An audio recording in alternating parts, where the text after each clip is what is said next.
सत श्री अकाल दोस्तों, गुरबाणी व्याकरण चैनल के उपर तुहाडा सारिਆਂ ਦਾ एक बार फिर तो निघा स्वागत है। अज का साडा ये वीडियो काफ़ी लंबे समय बाद जिहड़ा है असीं अपलोड करन जा रहे हैं। तो जिहड़ा साडी वीडियो का मुख्य विषय है वो है मानसिक तनाव तो असीं मुक्त किवें हो सकते हैं। तो उस तो पहला ये भी समझण की जरूरत है कि असल में मानसिक तनाव जिहड़ा है वो हुंदा की है। समय दे जिस दौर विच अज असीं जिंदगी बतीत कर रहे हैं, अज दे समय दे विच सब तो वड्डियां जिहड़ियां समस्यावां ने साडे सामने पैदा हो रही ने, क्योंकि ग्लोबलाइजेशन जिहड़ी है उहदे कारण समाज जिहड़ा है वो हर पक्ष तो प्रभावित हो रहा। जेकर आपां गल करिए परिवार तो लैके पूरे विश्व दे विच अज मानसिक तनाव साडी सारिਆਂ तो वड्डी जिहड़ी मुश्किल है वो बनी हुई है। मानसिक तनाव नूं डिफाइन करने वास्ते अंग्रेजी में आपां एक शब्द वरतते हैं स्ट्रैस। तो स्ट्रैस जिहड़ा है ये कई तरह का हो सकता। सब तो वड्डी गल है कि अज दे समय दे विच स्ट्रैस का कारण की है।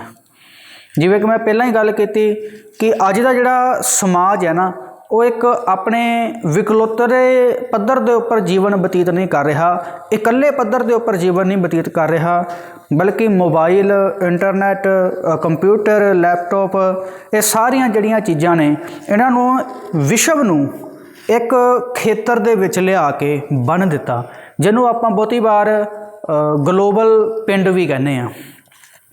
तो अज दा जिहड़ा साडा मनुख है वो एक बहुभाषाई समाज विच रहिंदा है, बहुत सभ्याचारक समाज विच रहिंदा है। तो इत्थे जिहड़े भाषा के अंतर ने या सभ्याचार के अंतर ने विश्व पद्धर के उपर एक दूजे दे विच मिक्स हो रहे हैं। तो इन्हां सारियां परिस्थितियां दे विचों जिहड़ी समस्या उभर के सामने आउंदी है वो समस्या है मानसिक तनाव की समस्या।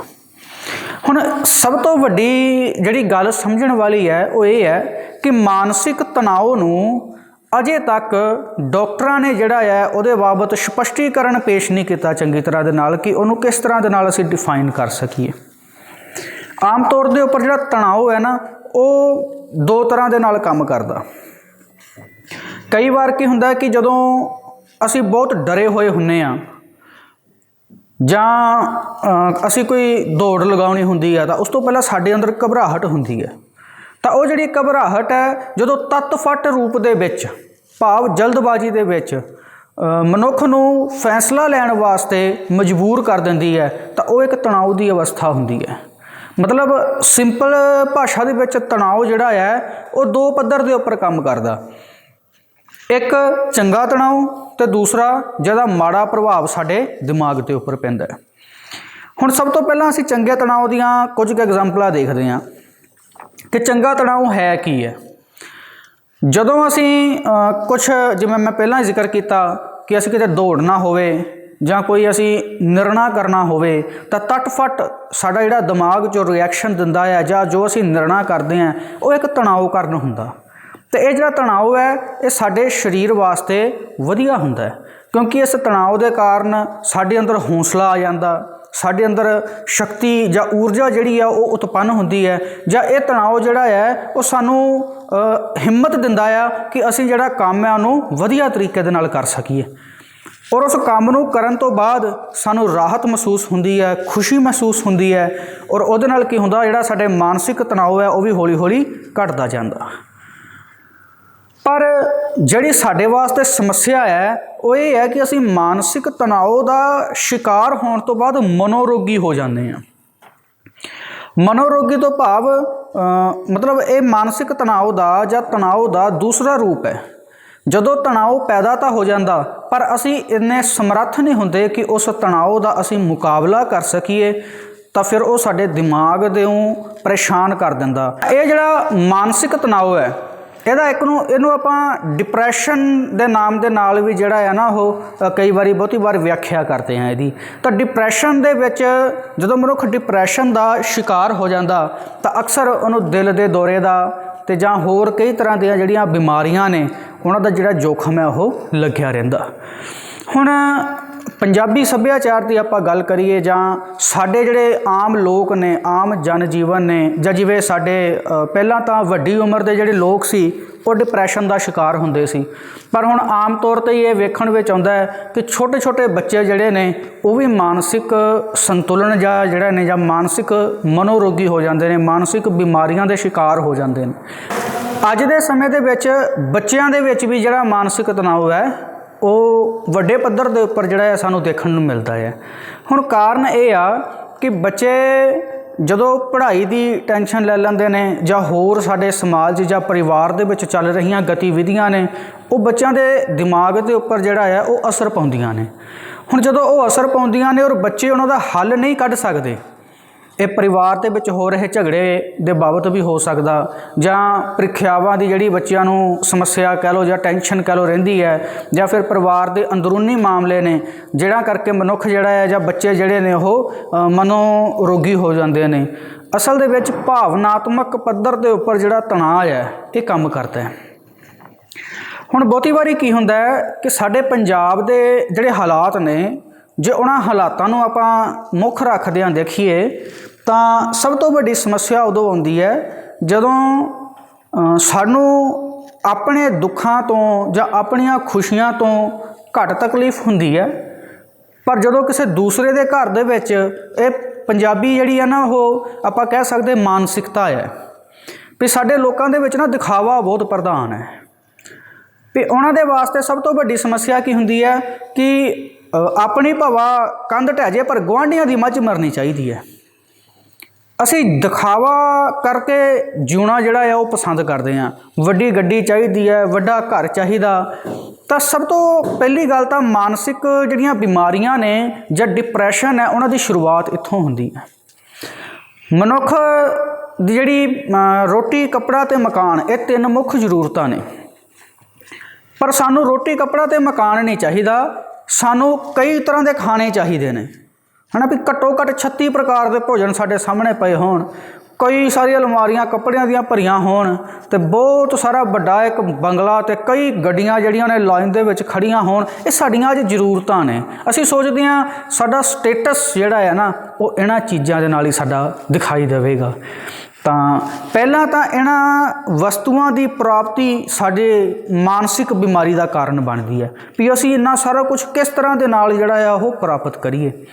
ਉਸ ਤੋਂ ਬਾਅਦ ਜਦੋਂ ਸਾਰਾ ਕੁਝ ਮੰਨ ਲਓ ਪ੍ਰਾਪਤ ਹੋ ਗਿਆ ਤਾਂ ਉਸ ਤੋਂ ਬਾਅਦ ਫਿਰ ਸਾਨੂੰ ਇਹੀ ਨਹੀਂ ਪਤਾ ਲੱਗਦਾ ਵੀ ਅਸੀਂ ਕੀ ਖਾਈਏ, ਕੀ ਪਾਈਏ ਅਤੇ ਕਿਹੜੀ ਗੱਡੀ ਦੇ ਵਿੱਚ ਜਾਈਏ।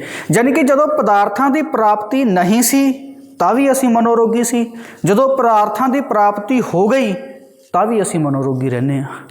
ਤਾਂ ਇਸ ਕਰਕੇ ਜੇ ਅਸੀਂ ਚਾਹੁੰਦੇ ਹਾਂ ਕਿ ਅਸੀਂ ਮਾਨਸਿਕ ਤਣਾਅ ਤੋਂ ਜਾਂ ਡਿਪਰੈਸ਼ਨ ਤੋਂ ਜਿਹੜੇ ਆ ਉਹ ਰਿਲੀਫ ਮਹਿਸੂਸ ਕਰੀਏ, ਜਾਂ ਸਾਡਾ ਜਿਹੜਾ ਮਾਨਸਿਕ ਤਣਾਅ ਹੈ ਉਹ ਖਤਮ ਹੋ ਜਾਵੇ, ਤਾਂ ਆਪਣੇ ਆਪ ਨੂੰ ਜਿਨ੍ਹਾਂ ਹਾਲਾਤਾਂ ਦੇ ਵਿੱਚ ਮਨੁੱਖ ਰਹਿ ਰਿਹਾ ਉਹਨਾਂ ਹਾਲਾਤਾਂ ਦੇ ਅਨੁਸਾਰ ਜਿਹੜਾ ਜਿਉਣਾ ਨਾ ਉਹ ਬਹੁਤ ਜ਼ਰੂਰੀ ਹੈ। ਸਾਡੀ ਸਭ ਤੋਂ ਵੱਡੀ ਸਮੱਸਿਆ ਜਿਹੜੀ ਹੈ ਨਾ ਉਹ ਇੱਥੇ ਹੀ ਆਣ ਕੇ ਸ਼ੁਰੂ ਹੁੰਦੀ ਹੈ ਕਿ ਮਨੁੱਖ ਜਿਹੜਾ ਹੈ ਉਹ ਵਰਤਮਾਨ ਸਮੇਂ ਤੋਂ, ਜਿਸ ਸਮੇਂ ਦੇ ਵਿੱਚ ਉਹ ਰਹਿ ਰਿਹਾ, ਕਦੇ ਵੀ ਖੁਸ਼ ਨਹੀਂ ਹੁੰਦਾ। ਮੈਨੂੰ ਲੱਗਦਾ ਇਹ ਸਿਰਫ ਪੰਜਾਬ ਹੀ ਨਹੀਂ ਬਲਕਿ ਪੂਰੇ ਵਿਸ਼ਵ ਦੀ ਇੱਕ ਅਹਿਮ ਸਮੱਸਿਆ ਹੈ ਕਿ ਅਸੀਂ ਆਪਣੇ ਵਰਤਮਾਨ ਤੋਂ ਕਦੇ ਖੁਸ਼ ਨਹੀਂ ਹੁੰਦੇ। ਅਸੀਂ ਜਾਂ ਤਾਂ ਆਪਣੇ ਭੂਤਕਾਲ ਦੇ ਬਾਰੇ ਸੋਚਦੇ ਰਹਿੰਦੇ ਹਾਂ ਜਾਂ ਭਵਿੱਖ ਕਾਲ ਬਾਰੇ ਗੁੰਦਦੇ ਰਹਿੰਦੇ ਹਾਂ। ਸਾਨੂੰ ਲੱਗਦਾ ਕਿ ਜਿਸ ਸਮੇਂ 'ਚ ਅਸੀਂ ਰਹਿ ਰਹੇ ਹਾਂ ਉਹ ਬੜਾ ਹੀ ਮਾੜਾ ਹੈ, ਬੜਾ ਹੀ ਖਰਾਬ ਸਮਾਂ ਹੈ, ਪਹਿਲਾਂ ਦਾ ਸਮਾਂ ਚੰਗਾ ਹੁੰਦਾ ਸੀ, ਜਾਂ ਅਗਲਾ ਸਮਾਂ ਜਿਹੜਾ ਹੈ ਉਹ ਅਸੀਂ ਉਹਨੂੰ ਬਦਲਾਂਗੇ, ਉਹਦੇ ਵਾਸਤੇ ਅਸੀਂ ਇਹ ਕਰਾਂਗੇ, ਅਸੀਂ ਉਹ ਕਰਾਂਗੇ। ਤਾਂ ਇਹੋ ਜਿਹੀਆਂ ਜਿਹੜੀਆਂ ਮਨੁੱਖ ਦੀਆਂ ਸੋਚਾਂ ਨੇ ਉਹਦੇ ਡਿਪਰੈਸ਼ਨ ਦਾ ਮੁੱਖ ਕਾਰਨ ਬਣਦੀਆਂ ਨੇ। ਗੁਰਬਾਣੀ ਦੇ ਵਿੱਚ ਨਾ ਇਹਨਾਂ ਬਾਬਤ ਇੱਕ ਬੜੀ ਪਿਆਰੀ ਗੱਲ ਲਿਖੀ ਹੈ ਭਾਈ ਗੁਰਦਾਸ ਜੀ ਨੇ। ਕਹਿੰਦੇ ਵਰਤਮਾਨ ਵਿੱਚ ਵਰਤਦਾ ਹੋਵਨਹਾਰ ਸੋਈ ਪ੍ਰਵਾਣਾ, ਕਿ ਜਿਸ ਮਨੁੱਖ ਨੇ ਆਪਣਾ ਵਰਤਮਾਨ ਸੰਭਾਲ ਲਿਆ, ਜਿਸ ਮਨੁੱਖ ਨੇ ਆਪਣੇ ਪ੍ਰੈਜ਼ੈਂਟ ਨੂੰ ਸਹੀ ਤਰੀਕੇ ਦੇ ਨਾਲ ਉਪਯੋਗ ਕਰ ਲਿਆ, ਉਹਦਾ ਪਾਸਟ ਅਤੇ ਉਹਦਾ ਫਿਊਚਰ ਆਪਣੇ ਆਪ ਵਧੀਆ ਬਣ ਜਾਂਦਾ। ਅਸੀਂ ਕਦੇ ਵੀ ਚੱਲਦੇ ਸਮੇਂ ਤੋਂ ਖੁਸ਼ ਨਹੀਂ ਹੁੰਦੇ। ਇਹੀ ਕਾਰਨ ਹੈ ਕਿ ਜਦੋਂ ਸਾਨੂੰ ਛੁੱਟੀਆਂ ਪੈਂਦੀਆਂ ਨੇ, ਜਿਹੜੇ ਜ਼ਮੀਨ 'ਤੇ ਰਹਿਣ ਵਾਲੇ ਲੋਕ ਨੇ ਉਹ ਪਹਾੜਾਂ ਵਾਲੇ ਪਾਸੇ ਨੂੰ ਭੱਜਦੇ ਨੇ, ਅਤੇ ਜਿਹੜੇ ਪਹਾੜਾਂ ਦੇ ਉੱਤੇ ਰਹਿਣ ਵਾਲੇ ਲੋਕ ਨੇ ਉਹ ਜ਼ਮੀਨ ਵੱਲ ਨੂੰ ਆਉਂਦੇ ਨੇ। ਅਤੇ ਇਹ ਜਿਹੜਾ ਇੰਜੋਏ ਕਰਨ ਦੀ ਸਾਡੀ ਬਿਰਤੀ ਕਹਿ ਲਈਏ, ਜਾਂ ਇੰਜੋਏ ਕਰਨ ਵਾਸਤੇ ਆਪਾਂ ਜਾਂਦੇ ਹਾਂ, ਇਹ ਵੀ ਬਹੁਤਾ ਸਮਾਂ ਨਹੀਂ ਰਹਿੰਦਾ। ਜੇ ਅਸੀਂ ਹਫ਼ਤਾ 10 ਦਿਨ 15 ਦਿਨ ਜਿਸ ਦੂਸਰੀ ਥਾਂ ਦੇ ਉੱਪਰ ਗਏ ਹਾਂ ਉੱਥੇ ਰਹਿਣ ਲੱਗ ਪਈਏ, ਉੱਥੋਂ ਦੀ ਸਾਡੀ ਲਾਈਫ ਜਿਹੜੀ ਹੈ ਉਹ ਉਸ ਤਰੀਕੇ ਦੇ ਨਾਲ ਰੈਗੂਲਰ ਹੋ ਜਾਵੇ, ਫਿਰ ਅਸੀਂ ਉਹ ਤੋਂ ਵੀ ਉੱਕ ਜਾਂਦੇ ਹਾਂ। ਫਿਰ ਅਸੀਂ ਵਾਪਸ ਆਪਣੇ ਉਸ ਥਾਂ ਦੇ ਉੱਤੇ ਪਰਤਣਾ ਚਾਹੁੰਦੇ ਹਾਂ ਜਿੱਥੇ ਅਸੀਂ ਪਹਿਲਾਂ ਰਹਿੰਦੇ ਹੁੰਦੇ ਸੀ, ਜ਼ਿੰਦਗੀ ਬਤੀਤ ਕਰਦੇ ਹੁੰਦੇ ਸੀ। ਸੋ ਜਿਹੜਾ ਨੁਕਤਾ ਹੈ ਉਹ ਇਹ ਆ ਕਿ ਜਦੋਂ ਤੱਕ ਅਸੀਂ ਆਪਣੇ ਪ੍ਰੈਜ਼ੈਂਟ ਦਾ ਸਹੀ ਤਰੀਕੇ ਦੇ ਨਾਲ ਉਪਯੋਗ ਨਹੀਂ ਕਰਦੇ, ਇਹਦੀ ਵਰਤੋਂ ਵਧੀਆ ਤਰੀਕੇ ਦੇ ਨਾਲ ਨਹੀਂ ਕਰਦੇ, ਉਦੋਂ ਤੱਕ ਜਿਹੜਾ ਹੈ ਅਸੀਂ ਮਾਨਸਿਕ ਤਣਾਅ ਤੋਂ ਜਿਹੜੇ ਮੁਕਤ ਹੈ ਉਹ ਨਹੀਂ ਹੋ ਸਕਦੇ। ਦੂਸਰਾ ਨੁਕਤਾ ਜਿਹੜਾ ਹੈ ਉਹ ਇਹ ਹੈ ਕਿ ਸਾਡਾ ਜਿਹੜਾ ਵਿਦਿਅਕ ਢਾਂਚਾ ਹੈ, ਉਹ ਵਿਦਿਅਕ ਢਾਂਚੇ ਨੂੰ ਵੀ ਅਸੀਂ ਇਸ ਤਰੀਕੇ ਦੇ ਨਾਲ ਮੋਡੀਫਾਈ ਕਰ ਦਿੱਤਾ ਕਿ ਵਿਦਿਆ ਪ੍ਰਾਪਤੀ ਦਾ ਜਿਹੜਾ ਕਾਰਨ ਹੈ ਉਹ ਗਿਆਨ ਦੀ ਪ੍ਰਾਪਤੀ ਨਹੀਂ ਰਹਿ ਗਿਆ। ਜਦੋਂ ਅਸੀਂ ਵਿਦਿਆ ਪ੍ਰਾਪਤ ਕਰਦੇ ਹਾਂ, 10ਵੀਂ ਤੱਕ ਤਾਂ ਨੋਰਮਲ ਸਾਡੀ ਸਟੱਡੀ ਜਿਹੜੀ ਉਹਦੇ ਵਿੱਚ ਸਾਰੇ ਵਿਸ਼ਿਆਂ ਦੀ ਪੜ੍ਹਾਈ ਕਰਾਈ ਜਾਂਦੀ ਆ। ਜਦੋਂ +2 ਦੇ ਉੱਤੇ ਜਾਂ +1 ਦੇ ਵਿੱਚ ਅਸੀਂ ਐਡਮਿਸ਼ਨ ਲੈਣੀ ਹੁੰਦੀ ਹੈ ਤਾਂ ਸਭ ਤੋਂ ਵੱਧ ਜਿਹੜਾ ਸਾਡੇ ਦਿਮਾਗ ਦੇ ਉੱਪਰ ਨਾ ਉਸ ਵੇਲੇ ਦਬਾਅ ਬਣਦਾ, ਉਹ ਦਬਾਅ ਇਸ ਗੱਲ ਦਾ ਬਣਦਾ ਕਿ ਅਸੀਂ ਕਿਸ ਸਟਰੀਮ ਦੇ ਵਿੱਚ ਅੱਗੇ ਵਧਣਾ ਚਾਹੁੰਦੇ ਹਾਂ ਜਾਂ ਅਸੀਂ ਅੱਗੇ ਜ਼ਿੰਦਗੀ ਦੇ ਵਿੱਚ ਕੀ ਕਰਨਾ ਚਾਹੁੰਦੇ ਹਾਂ। ਹੁਣ ਇੱਥੇ ਵੀ ਇੱਕ ਅਹਿਮ ਜਿਹੜੀ ਗੱਲ ਹੈ ਉਹ ਇਹ ਵਾਚਣ ਵਾਲੀ ਹੈ ਕਿ ਅਸੀਂ ਜਿਹੜੀ ਵੀ ਸਟਰੀਮ ਨੂੰ ਚੁਣਨਾ ਹੁੰਦਾ ਜਾਂ ਜਿਸ ਵਿਸ਼ੇ ਦੇ ਵਿੱਚ ਵੀ ਅੱਗੇ ਪੜ੍ਹਾਈ ਕਰਨੀ ਹੁੰਦੀ ਹੈ, ਉਸ ਵਿਸ਼ੇ ਦੇ ਬਾਰੇ ਇਹ ਦੇਖਿਆ ਜਾਂਦਾ ਹੈ ਕਿ ਉਸ ਖੇਤਰ ਦੇ ਵਿੱਚ ਕਿੰਨੀ ਕੁ ਆਮਦਨ ਹੈ, ਕਿਹੜੀ ਸਟਰੀਮ ਨੂੰ ਅੱਗੇ ਜਾ ਕੇ ਨੌਕਰੀਆਂ ਵਧੀਆ ਮਿਲਦੀਆਂ ਨੇ, ਕਿਸ ਵਿਸ਼ੇ ਨੂੰ ਆਪਾਂ ਚੁਣੀਏ ਤਾਂ ਜੋ ਸਾਨੂੰ ਅੱਗੇ ਜਾ ਕੇ ਪੈਸੇ ਦੀਆਂ ਦਿੱਕਤਾਂ ਨਾ ਆਉਣ, ਅਸੀਂ ਆਪਣੀ ਵਧੀਆ ਲਾਈਫ ਨੂੰ ਸੈਟਲ ਕਰ ਸਕੀਏ। ਜਾਣੀ ਕਿ ਗਿਆਨ ਦੀ ਪ੍ਰਾਪਤੀ ਜਿਹੜੀ ਸੀ ਉਹ ਸਿਰਫ ਕਮਾਈ ਦਾ ਸਾਧਨ ਬਣ ਕੇ ਰਹਿ ਗਈ ਹੈ। ਔਰ ਦੂਜਾ, ਸਾਡੇ ਸਮਾਜ ਨੇ ਇੱਕ ਇਸ ਤਰ੍ਹਾਂ ਦਾ ਪੈਟਰਨ ਤਿਆਰ ਕੀਤਾ ਹੋਇਆ ਨਾ ਕਿ ਉਸ ਪੈਟਰਨ ਦੇ ਵਿੱਚ ਮਨੁੱਖ ਨੂੰ ਸੁਤੰਤਰ ਸੋਚ ਰੱਖਣ ਵਾਸਤੇ ਜਗ੍ਹਾ ਹੀ ਨਹੀਂ ਮਿਲਦੀ। ਬੱਚਾ ਪੈਦਾ ਹੁੰਦਾ ਹੈ ਔਰ ਪੈਦਾ ਹੋਣ ਤੋਂ ਬਾਅਦ ਸਭ ਤੋਂ ਪਹਿਲਾਂ ਉਹਦੇ ਮਾਂ-ਬਾਪ ਜਿਹੜੇ ਨੇ ਉਹਨਾਂ ਦਾ ਫਰਜ਼ ਬਣਦਾ ਉਹ ਆਪਣੇ ਬੱਚੇ ਦੀ ਸਹੀ ਪਰਵਰਿਸ਼ ਕਰਨ। ਹੁਣ ਦੂਜੀ ਸਮੱਸਿਆ ਇਹ ਹੈ ਕਿ ਮਾਂ-ਬਾਪ ਅੱਜ ਦੇ ਸਮੇਂ ਦੇ ਵਿੱਚ ਨੌਕਰੀਆਂ ਕਰਦੇ ਨੇ। ਬੱਚਾ ਸਾਲ 1.5 ਸਾਲ ਦਾ ਹੁੰਦਾ ਹੈ, ਘਰ ਦੇ ਵਿੱਚ ਖਿਡਾਉਣ ਵਾਲੀਆਂ ਰੱਖੀਆਂ ਜਾਂਦੀਆਂ ਨੇ ਜਾਂ ਬੱਚਿਆਂ ਨੂੰ ਕਿੰਡਰਗਾਰਡਨਾਂ ਦੇ ਵਿੱਚ ਭੇਜ ਦਿੱਤਾ ਜਾਂਦਾ ਹੈ। ਤਾਂ ਸਾਡਾ ਜਿਹੜਾ ਬਚਪਨ ਹੈ ਅੱਜ ਦੇ ਬੱਚਿਆਂ ਦਾ ਉਹ ਕਿੰਡਰਗਾਰਡਨਾਂ ਦੇ ਵਿੱਚ ਪ੍ਰਫੁੱਲਿਤ ਹੋ ਰਿਹਾ। ਅਜੇ ਫਿਰ ਬੱਚਾ 2.5 ਸਾਲ ਦਾ ਜਾਂ 3 ਸਾਲ ਦਾ ਮਸਾਂ ਹੀ ਹੁੰਦਾ ਹੈ, ਫਿਰ ਉਹਨੂੰ ਅਸੀਂ ਸਕੂਲ ਦੇ ਵਿੱਚ ਪਾ ਦਿੰਦੇ ਹਾਂ, KG LKG UKG। 6 ਸਾਲ ਤੱਕ ਬੱਚਾ ਜਿਹੜਾ ਆ ਉਹ ਫਸਟ ਕਲਾਸ ਦੇ ਵਿੱਚ ਜਾਂਦਾ, ਯਾਨੀ ਕਿ ਸਕੂਲ ਦੇ ਵਿੱਚ ਉਹਨੂੰ ਪੜ੍ਹਾਇਆ ਜਾਣ ਲੱਗ ਪੈਂਦਾ। ਉਹ ਚਾਹੇ ਉਹ ਪੜ੍ਹਾਈ ਦੇ ਤਰੀਕੇ ਵੱਖੋ ਵੱਖਰੇ ਹੋ ਸਕਦੇ ਆ। ਬਹੁਤੀ ਵਾਰੀ ਇਹ ਕਿਹਾ ਜਾਂਦਾ ਜੀ ਮਨੋਰੰਜਨ ਵਾਲੇ ਤਰੀਕੇ ਦੇ ਨਾਲ ਅਸੀਂ ਬੱਚਿਆਂ ਨੂੰ ਪੜ੍ਹਾ ਰਹੇ ਹਾਂ, ਪਰ ਜਿਹੜਾ ਮਾਹੌਲ ਬੱਚਿਆਂ ਨੂੰ ਮਿਲਣਾ ਚਾਹੀਦਾ ਸੀ, ਜਿੱਥੇ ਬੁੱਧੀ ਦਾ ਵਿਕਾਸ ਹੋਣਾ ਸੀ, ਉੱਥੇ ਅਸੀਂ ਗਿਆਨ ਨੂੰ ਸ਼ਾਮਿਲ ਤਾਂ ਕੀਤਾ, ਪਰ ਉਹ ਗਿਆਨ ਸਾਡੀ ਜ਼ਿੰਦਗੀ ਦੇ ਵਿੱਚ ਕਿੰਨਾ ਕੁ ਸਾਰਥਕ ਸਿੱਧ ਹੁੰਦਾ ਹੈ, ਸਭ ਤੋਂ ਵੱਡਾ ਸਵਾਲ ਜਿਹੜਾ ਹੈ ਉਹ ਇੱਥੇ ਖੜਾ ਹੁੰਦਾ ਆਣ ਕੇ। ਅੱਛਾ, 3 ਸਾਲ ਤੋਂ ਬਾਅਦ ਬੱਚੇ ਦੀ ਪੜ੍ਹਾਈ ਸ਼ੁਰੂ ਹੋ ਜਾਂਦੀ ਹੈ ਅਤੇ ਜਦੋਂ ਪੜ੍ਹ ਲਿਖ ਕੇ ਹਟਦਾ ਫਿਰ ਘਰ ਦੇ ਕਹਿੰਦੇ ਨੇ ਕਾਕਾ ਹੁਣ ਕੋਈ ਨੌਕਰੀ ਕਰ ਲੈ, ਨੌਕਰੀ ਕਰ ਲਓ। ਉਸ ਤੋਂ ਬਾਅਦ ਵਿਆਹ ਕਰ ਦਿੱਤਾ ਜਾਂਦਾ ਹੈ, ਉਸ ਤੋਂ ਬਾਅਦ ਬੱਚੇ ਹੋ ਜਾਂਦੇ ਨੇ। ਫਿਰ ਬੰਦਾ ਜਿਹੜਾ ਹੈ ਉਹ ਪਰਿਵਾਰ ਨੂੰ ਪਾਲਣ ਦੇ ਆਹਰਾਂ ਦੇ ਵਿੱਚ ਐਸਾ ਲੱਗਦਾ ਕਿ ਮੁੜ ਕੇ ਉਹਨੂੰ ਸਾਰੀ ਉਮਰ ਸੁੱਧ ਹੀ ਨਹੀਂ ਰਹਿੰਦੀ। ਉਹ ਕੀ ਕਰਦਾ ਹੈ, ਕਿਸ ਲਈ ਕਰਦਾ ਹੈ, ਕਿਸ ਵਾਸਤੇ ਜੀਉ ਰਿਹਾ। ਮੈਂ ਇੱਕ ਸਿੰਪਲ ਜਿਹਾ ਸਵਾਲ ਕਰਨਾ ਚਾਹੁੰਦਾ ਕਿ ਅਸੀਂ ਜ਼ਿੰਦਗੀ ਦੇ ਵਿੱਚ ਸਿਰਫ ਇਸ ਪੈਟਰਨ ਨੂੰ ਫੋਲੋ ਕਰਨ ਵਾਸਤੇ ਆਏ ਹਾਂ? ਸਾਨੂੰ ਕਦੋਂ ਸਮਾਂ ਮਿਲਿਆ ਕਿ ਅਸੀਂ ਬਹਿ ਕੇ ਸੁਤੰਤਰ ਸੋਚ ਰੱਖ ਸਕੀਏ? ਸਾਨੂੰ ਕਦੋਂ ਮੌਕਾ ਮਿਲਿਆ ਕਿ ਅਸੀਂ ਆਪਣੇ ਮੌਲਿਕ ਵਿਚਾਰਾਂ ਨੂੰ ਪ੍ਰਫੁੱਲਤ ਕਰਨ ਦਾ ਮੌਕਾ ਦੇ ਸਕੀਏ? ਇਹ ਸਮਾਂ ਨਹੀਂ ਮਿਲ ਰਿਹਾ। ਜੇ ਅਸੀਂ ਇਸ ਪੈਟਰਨ ਤੋਂ ਭੱਜਣ ਦੀ ਕੋਸ਼ਿਸ਼ ਕਰਦੇ ਹਾਂ ਤਾਂ ਸਮਾਜ ਸਾਨੂੰ ਭਗੌੜਾ ਆਖ ਦਿੰਦਾ ਹੈ। ਸਮਾਜ ਜੇ ਇਸ ਪੈਟਰਨ ਦੇ ਅਨੁਸਾਰ ਚੱਲਦੇ ਹਾਂ ਤਾਂ ਸਾਡੇ ਨਾਲ ਹੈ, ਅਤੇ ਜੇ ਅਸੀਂ ਪੈਟਰਨ ਤੋਂ ਬਾਹਰ ਹੋ ਜਾਂਦੇ ਹਾਂ ਤਾਂ ਫਿਰ ਉਹ ਸਮਾਜ ਦੇ ਵਿੱਚ ਅਸੀਂ ਭਗੌੜੇ ਦੇ ਰੂਪ ਦੇ ਵਿੱਚ ਜਿਹੜੇ ਆ ਜਾਂ ਬਾਗੀ ਦੇ ਰੂਪ ਦੇ ਵਿੱਚ ਸਾਨੂੰ ਪੇਸ਼ ਕੀਤਾ ਜਾਂਦਾ। ਅਤੇ ਇਹ ਪੈਟਰਨ ਹੀ ਸਾਡੀ ਮਾਨਸਿਕ ਸਮੱਸਿਆ ਦਾ ਮੂਲ ਕਾਰਨ ਹੈ। ਇਹੀ ਕਾਰਨ ਹੈ ਕਿ ਅਜੋਕੇ ਸਮਾਜ ਦੇ ਵਿੱਚ ਅਸੀਂ ਚੰਗੇ ਡਾਕਟਰ ਪੈਦਾ ਕਰ ਰਹੇ ਹਾਂ, ਚੰਗੇ ਇੰਜੀਨੀਅਰ ਪੈਦਾ ਕਰ ਰਹੇ ਹਾਂ, ਪੜ੍ਹੇ ਲਿਖੇ ਸੂਝਵਾਨ ਲੋਕ ਪੈਦਾ ਕਰ ਰਹੇ ਹਾਂ, पर इस सब के बावजूद भी साडे समाज दे विच करप्शन सब तो वध है। साडे समाज विच मनोरोगी मानसिक तनाव सब तो वध है। साडा समाज फिर भी अधोगति के राह के उपर है। कारण की है, असी वधिया डॉक्टर बन गए, वधिया इंजीनियर बन गए, वधिया लीडर बन गए, पर वधिया इंसान नहीं बन सके। तो वो इंसानियत सानू जां तां माँ बाप ने सिखाउणी सी जां स्कूल टीचरां ने। दोहां दे विचों दोहें ही अपना जिहड़ा मूँह है वो मोड़ रहे ने। दोहां दे विचों कोई भी इस गल वाले पासे ध्यान नहीं दे रहा। सिर्फ बच्चों को यह सिखाया जा रहा है। मेरे अपने चाचा जी का लड़का मॉडर्न स्कूल दे विच जांदा सी, इंग्लिश मीडियम स्कूल दे विच जांदा सी, पर उत्थे उहनूं टीचर जिहड़े ने वो ये कह रहे हैं कि जे तेरा एक नंबर घट आया दूसरे स्टूडेंट के नालों, इहदा कारण की है?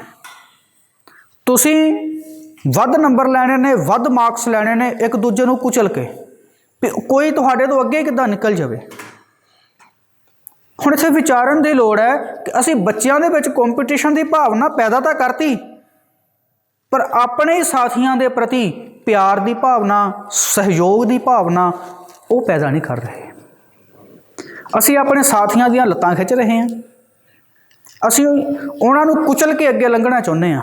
असीं अपने आप नूं साबित करना चाहुंदे हां बाकियां नूं नहीं, बाकियां दे नाल साडा कोई लैण देण नहीं रह गया। तो जदों असीं सिर्फ अपने बारे सोचण लग पैंदे हां, वो मेरे लड़का है चाचे का एक नंबर घट आ गया दोस्त दे नालों, रो रो के उन्हें अखां सुजाइयां होईयां ने कि एक नंबर घट किदां आ गया। मानसिक तनाव इत्थों पैदा हुंदा है। और इस मानसिक तनाव का कारण स्कूल टीचर ने, परिवार ने, मापे ने, जिहड़े कहंदे ने भी तू पढ़ाई च पिछे रह गया, तेरे नंबर घट क्यों आए। बच्चे नूं देखो, ऑबजर्व करो, वो की चाहुंदा है, उहदियां किस तरह दीयां इच्छावां ने, उहदा किस फील्ड दे विच ख्याल है, वो की करना चाहुंदा है। इस सारियां चीज़ां नूं, इन्हां सारियां भावनावां नूं दबा दिता जांदा है। ते जदों भावनावां नूं दबा के जबरदस्ती किसी दूसरे काम वाले पासे लाया जाता है, तो मनुख जिहड़ा है वो मानसिक तनाव का शिकार हो जाता। तीसरा कारण जिहड़ा है वो यही आ कि इन्हां मानसिक समस्यावां दे कारण अज मनुख जिहड़े ने वो आत्म हत्या वाले पासे नूं वध जाण लग पे ने। बच्चे पेपरां चों नंबर घट आ गए, इसे डिप्रैशन करके आपदे आप नूं फाहा लगा लैंदे ने, नहरां च छालां मार रहे ने। कारण की है? सिर्फ यही डिप्रैशन है कि बच्चियां दियां इच्छावां की ने, उन्हां नूं दबा के जबरदस्ती उन्हां नूं किसी दूसरे पासे वाल लगाया जा रहा। हुण जिहड़ा अहम नुकता आ कि असीं इस प्रकार दीयां उलझणां दे विचों जां इस प्रकार दे स्ट्रैस नूं दूर किवें कर सकदे हां, तां उहदा सिंपल जिहा कारण आ कि दो तरीके दे नाल असीं जिंदगी जिउंदे हां, है ना। एक तां हुंदा आ भी असीं जिउंदे रहण लई पदार्थां दी वरतों कर रहे हां, ते दूसरा है पदार्थां दी प्राप्ति ही साडी जिंदगी दा लक्ष्य है। सब तो पहली गल तां ये सोचण वाली आ कि असीं सिर्फ पदार्थां दी प्राप्ति लई ही अपनी जिंदगी जीउ रहे हां जां साडा लक्ष्य कोई होर है। अध्यात्मिक पक्ष नूं जां धार्मिक पक्ष नूं जे आपां अपने सामने रखीए तां गुरबाणी आखदी है कि परमात्मा जिहड़ा है, जीव उस परमात्मा तो विछड़िया होया, कि उस परमात्मा दे नाल मिलाप की जिहड़ी अवस्था है वही मुक्ति की अवस्था है। तो जदों मानसिक तौर के उत्ते मनुख परमात्मा दे नाल जुड़ेगा तो पदार्थां दे भोग जिहड़े ने फिर वो जिंदगी का लक्ष्य नहीं रहणगे। जदों पदार्थ जां चीज़ां जां वो संसार दीयां वस्तुआं जिन्हां नूं देख के साडा मन लुभाएमान हो रहा है, असीं ललायत हो रहे हैं, साडे अंदर लालच जन्म लै रहा, जदों असीं उन्हां पदार्थां दे नाल वो मोह नूं हटा के किसी चंगे पासे, किसी पॉजिटिविटी वाले पासे अपने मन नूं प्रेरित करांगे तो साडा जिहड़ा मानसिक तनाव है वो खत्म हो जाएगा। जदों असीं अपने वर्तमान नूं बेस्ट यूज करना सीख लिया, जदों असीं भूतकाल ते भविख काल दीयां उलझणां दे विचों जां सुपनिਆਂ दे विचों निकल के वर्तमान दे विच अपने आप नूं एस्टैबलिश कर लिया, साडी मानसिक तनाव जिहड़ा है वो खत्म हो जाएगा। जदों ज्ञान नूं असीं पदार्थां दे प्राप्ति तो ਅਗਾਹਾਂ ਲਿਜਾ ਕੇ ਮਾਨਸਿਕ ਸ਼ਾਂਤੀ ਦਾ ਗਿਆਨ ਨੂੰ ਅਸੀਂ ਮਾਨਸਿਕ ਸ਼ਾਂਤੀ ਦੇ ਲਈ ਵਰਤਣਾ ਸ਼ੁਰੂ ਕਰ ਦੇਵਾਂਗੇ, ਸਾਡਾ ਜਿਹੜਾ ਮਾਨਸਿਕ ਤਣਾਅ ਹੈ ਖਤਮ ਹੋ ਜਾਏਗਾ। ਸਿਰਫ ਅਸੀਂ ਆਪਣੀ ਜ਼ਿੰਦਗੀ ਦਾ ਜਿਹੜਾ ਵੇ ਆਫ ਲਾਈਫ ਹੈ ਨਾ, ਸਾਡਾ ਜ਼ਿੰਦਗੀ ਜਿਉਣ ਦਾ ਤਰੀਕਾ ਹੈ, ਉਹਨੂੰ ਵਾਚਣਾ ਪਏਗਾ, ਉਹਨੂੰ ਦੇਖਣਾ ਪਏਗਾ ਕਿ ਅਸੀਂ ਕਿਸ ਤਰ੍ਹਾਂ ਦੇ ਨਾਲ ਜ਼ਿੰਦਗੀ ਬਤੀਤ ਕਰ ਰਹੇ ਹਾਂ ਅਤੇ ਸਾਨੂੰ ਕਿਸ ਤਰ੍ਹਾਂ ਦੇ ਨਾਲ ਚੱਲਣ ਦੀ ਜਿਹੜੀ ਆ ਉਹ ਜ਼ਰੂਰਤ ਹੈ। ਸੋ ਦੋਸਤੋ, ਪੜ੍ਹਨਾ, ਵਿੱਦਿਆ ਹਾਸਲ ਕਰਨੀ, ਜੀਵਨ ਦੇ ਵਿੱਚ ਅੱਗੇ ਵਧਣਾ, ਆਪਣਾ ਨਾਮ ਕਮਾਉਣਾ ਸਭ ਕੁਝ ਜਾਇਜ਼ ਹੈ, ਸਹੀ ਹੈ, ਪਰੰਤੂ ਉਸ ਦੇ ਨਾਲ ਨਾਲ ਸਾਡੇ ਅੰਦਰ ਇੱਕ ਚੀਜ਼ ਦਾ ਹੋਣਾ ਬਹੁਤ ਜ਼ਰੂਰੀ ਹੈ, ਉਹ ਹੈ ਸਬਰ। ਜਿਹਦੇ ਕੋਲ ਸਭ ਕੁਝ ਹੈ, ਜੇ ਸਬਰ ਨਹੀਂ ਹੈ ਤਾਂ ਉਹ ਮਨੁੱਖ ਵੀ ਆਪਣਾ ਸਾਰਾ ਕੁਝ ਜਿਹੜਾ ਆ ਉਹ ਲੁਟਾ ਲੈਂਦਾ ਹੈ। ਜਿਹਦੇ ਕੋਲ ਕੁਝ ਵੀ ਨਹੀਂ ਹੈ, ਸਬਰ ਹੈ, ਉਹ ਸਾਰਿਆਂ ਤੋਂ ਉੱਤਮ ਹੈ। ਚਾਹੇ ਸਾਡੇ ਕੋਲ ਕੁਝ ਹੋਵੇ, ਚਾਹੇ ਕੁਝ ਨਾ ਹੋਵੇ, ਪਰ ਸਬਰ ਦਾ ਹੋਣਾ ਬਹੁਤ ਜ਼ਰੂਰੀ ਹੈ। ਜੇ ਸਬਰ ਸਾਡੇ ਕੋਲ ਨਾ ਰਿਹਾ ਤਾਂ ਅਸੀਂ ਜਿਹੜਾ ਚਿੰਤਾਵਾਂ ਦੇ ਘੇਰੇ ਦੇ ਵਿੱਚੋਂ, ਮਾਨਸਿਕ ਤਣਾਅ ਤੋਂ ਕਦੇ ਮੁਕਤ ਨਹੀਂ ਹੋ ਸਕਦੇ। ਉਹ ਕੰਮ ਕਰੋ ਜਿਸ ਕੰਮ ਨੂੰ ਕਰਨ ਦੇ ਨਾਲ ਤੁਹਾਨੂੰ ਮਾਨਸਿਕ ਸੰਤੁਸ਼ਟੀ ਮਿਲਦੀ ਹੈ। ਚੰਗੀਆਂ ਆਦਤਾਂ ਅਪਣਾਓ, ਚੰਗੇ ਕਰਮ ਕਰੋ, ਚੰਗੀ ਤਰ੍ਹਾਂ ਦੇ ਨਾਲ ਵਿੱਦਿਆ ਗ੍ਰਹਿਣ ਕਰੋ, ਔਰ ਵਿੱਦਿਆ ਗ੍ਰਹਿਣ ਦਾ ਜਿਹੜਾ ਨਤੀਜਾ ਹੋਵੇ ਉਹ ਆਪਣੇ ਮਨ ਦੀ ਸ਼ਾਂਤੀ, ਜਾਂ ਕਹਿ ਲਈਏ ਕਿ ਮਾਨਸਿਕ ਸ਼ਾਂਤੀ ਵਾਲਾ ਜਿਹੜਾ ਉਹਦਾ ਮੁੱਖ ਉੱਦਮ ਹੋਵੇ। ਜੇ ਅਸੀਂ ਸਿਰਫ ਪੈਸੇ ਦੀ ਕਮਾਈ ਵਾਸਤੇ ਜਾਂ ਪਦਾਰਥਾਂ ਦੇ ਲਾਲਚ ਵਾਸਤੇ ਵਿੱਦਿਆ ਗ੍ਰਹਿਣ ਕਰ ਰਹੇ ਹਾਂ ਤਾਂ ਉਹ ਵਿੱਦਿਆ ਵੀ ਜਿਹੜੀ ਹੈ ਸਾਡੇ ਲਈ ਇੱਕ ਵੱਡੀ ਸਮੱਸਿਆ ਦਾ ਕਾਰਨ ਬਣ ਜਾਏਗੀ। ਸੋ ਦੋਸਤੋ, ਬਹੁਤ ਬਹੁਤ ਧੰਨਵਾਦ ਤੁਹਾਡਾ ਸਾਰਿਆਂ ਦਾ। ਮੈਂ ਬੇਨਤੀ ਕਰਨੀ ਚਾਹੁੰਦਾ ਕਿ ਸਾਡੇ ਇਸ YouTube ਚੈਨਲ ਨੂੰ ਵੱਧ ਤੋਂ ਵੱਧ ਸਬਸਕ੍ਰਾਈਬ ਕਰੋ, ਲਾਈਕ ਕਰੋ, ਸ਼ੇਅਰ ਕਰੋ, ਤਾਂ ਜੋ ਸਾਡੀਆਂ ਅੱਗੇ ਆਉਣ ਵਾਲੀਆਂ ਜਿਹੜੀਆਂ ਵੀਡੀਓਜ਼ ਨੇ ਉਹ ਤੁਹਾਡੇ ਤੱਕ ਸਮੇਂ ਸਿਰ ਪਹੁੰਚਦੀਆਂ ਰਹਿਣ। ਤੁਹਾਡਾ ਸਾਰਿਆਂ ਦਾ ਧੰਨਵਾਦ। ਸਤਿ ਸ਼੍ਰੀ ਅਕਾਲ।